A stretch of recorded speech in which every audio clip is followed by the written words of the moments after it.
After hearing the influence of Mrs. Jackie Baker, we just had to meet her for ourselves. This queen of the community, unsurprisingly, doesn't travel alone. She arrived with Jimmy White, who helped her run programming, and two of her now grown mentees. For this interview, we're going to focus on her, but it's obvious that generational impact doesn't happen in a vacuum. I grew up in Norfolk, not too far from here. Went to school here, married a guy from here. He was in the military too, he was in the Army, but we have 2 kids and they all grown. I worked at the Housing Authority. I retired there after about 34 years. And I'm going to tell you, when I went there, I started out not knowing what I want to do in life. I knew I liked people though, but I decided when I finished high school, I went off to a seminary because I was going to go out and be like a missionary. But what I did find out, not ugly, don't mean no harm by that, but I realized that ministers were just like we are, just everyday people. It's just their career they chose. And some may have been what we call God sent, and some may have been thinking about their future. And even though I may not do politics, but you still control a large group of people. So I can't say that I became totally disappointed, but I had a reality check on that. And so I finished there, came home, went back to Norfolk State, and decided, well, I'm going to be a teacher. From January to May, I don't know who got out the door the fastest, me or the kids. I knew then that that wasn't what I was going to do.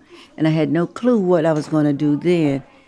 And lucky enough, I had a job working while I was in school, working at the Housing Authority, cleaning office, believe it or not. And I ran into the executive director. He made a promise. He said, if you finish school, stay focused, I will have a job for you when you finish. I took him up on his word. And I went out to Roberts, and I started working with the community a different way. I started working with the families, but more with the youth and the families. And from that point on, I stayed. I loved it. I found my niche. Now, I don't like the little teeny ones. They cried too much. But I loved the middle school and then the high school. But before I could get to them, I had to prove myself by working with their parents and their grandparents and kind of finding my way in the neighborhoods. And I did, because I had this strong belief that for the most part, people are basically good unless they show me otherwise. I had no reason to believe the worst that I heard. And I used to always tell them, don't worry about public housing. It's just an address. It has nothing to do with who we are and what we will become. And one time we had a news article to come out that said that our kids were not going to make it out of high school. And it offended me because you're talking about our black kids. It's all public housing. And I'm saying, why won't they make it? And there was all the statistics showed they won't, but who putting together all the statistics? And I was determined that that wasn't going to be true of their group that I was working with. They're going to graduate from high school, and they're going to go to college. You can encourage kids to graduate from high school, but then what do they do after they finish that? Because nobody was encouraging college and all that, because if I didn't see you coming out of high school, I darn sure didn't see you coming out of college. And I didn't know how we were going to do it, but I knew we were going to make that happen for them. We were going to prove that article wrong. But the parents, I'm not going to say they all were, you always want parents to be involved in program, but the fact that they would send their children to programs that we had or encourage them to try to do some of the things that I was offering said to me that they had made that investment that I needed. I didn't need them to be there all the time, but I did need them to trust enough to encourage their children to stay part of the program. And then they put out this grant, drug elimination, and hot dog it, we were on it. I helped write that grant, and we started off with our first $1 million. We were filthy rich then. And I know most of the money was supposed to go for police protection in the community, and that I was not against. But if we wanted them to say no to drugs, then I needed to give them something to say yes to. And hot dog it with this money, we started Pizzeria, where Pizza Hut and other pizza companies would not even bring pizzas to our neighborhood. So we established our own business, Pizzeria. And through Mr. White and his contact, we developed contracts with Pizza Hut where they will extend credit to the kids, and they will start operating their own Pizza Hut / Pizzeria in the neighborhoods. And we would order the pizzas that we wanted bi-weekly, and we had to pay at the end of the month. And we even came up with our slogan, "It's fresh, it's good, it's from the hood." That was the slogan. It's fresh, it's good, it's from the hood. Yes, sir. So that caught on, and everybody was all happy about that. For the younger ones, we started the Cookie Factory, where the kids, the Bowling Green Cookie Group, where they would take the oldest spunk mile. We got their equipment, order the cookies from it, and they would bake up the cookies in the oven. We were already pre-made, and just cook them in the oven and sell those $3 for $1. And Carol across the street, we opened up the No Limit Bookstore. I let them name their business, and we started doing things like that. Each community had their own youth council, and that's where the parents became more involved, because I needed adults to be the youth leaders.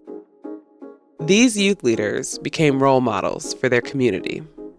I don't know if they thought they could make more money from us than the drug dealers. I never fantasized that in my head. But what I did know was that we also had a community policing program, where we had officers assigned to each of our communities, and they became part of the program. The visibility of that kept a lot of the drug activity from coming, touching them hand on hand. And that, again, was through drug elimination money, because in the next couple of years, we got another $1 million. And so we could do more contracts, like with Parks and Rec, with their police department, with ballet groups, and we could even work out some employment. Anytime you have companies as big as Pizza Hut and them refusing to come to your neighborhood to bring pizza, made a big statement, to the point that it got to be press known, all on TV. Ain't nobody going out there. And when Pizzeria came along and they started in Roberts, you'd be surprised at the positive publicity that they started getting and the respect they started getting for being able to set up something that was kind of good. And the thing was, and their slogan went for a long way. People were printing it all on flyers when we would go play.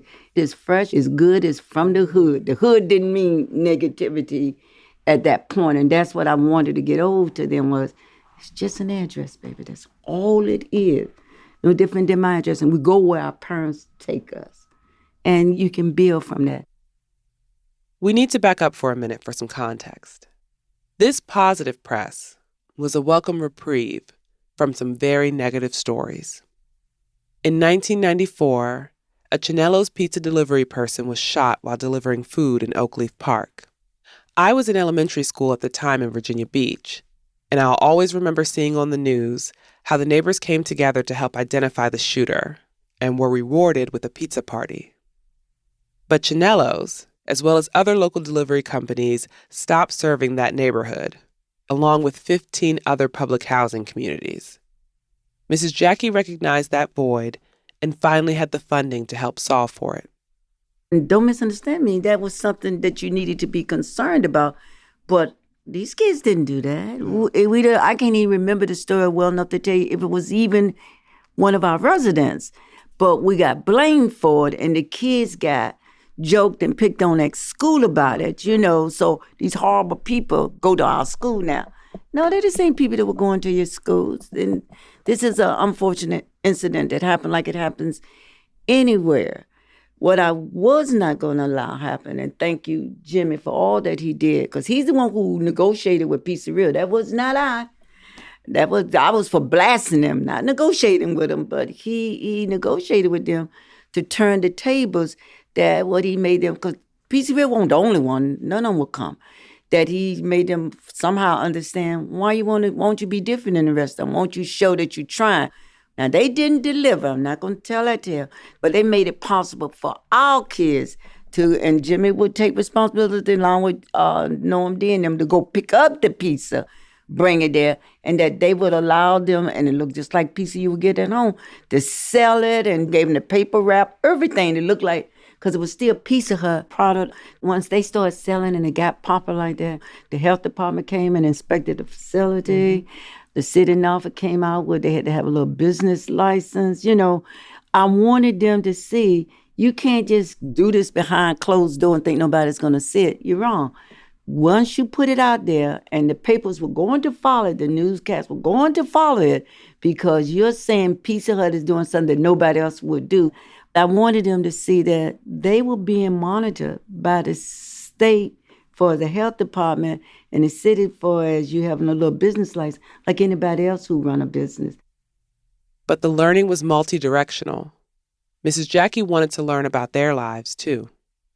Because we worked with crime prevention with the police department, see, I wasn't crazy, but I needed the kids to know that I knew their lifestyle and I was okay with how. You ever been in a community where it's one way all day long when you walking through it? 2 or 3 o'clock in the morning, that's a whole different neighborhood. I couldn't believe it.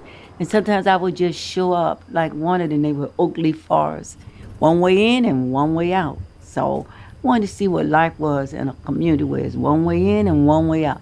Some people were cooking and grilling and carrying on like it was 12 o'clock in the afternoon.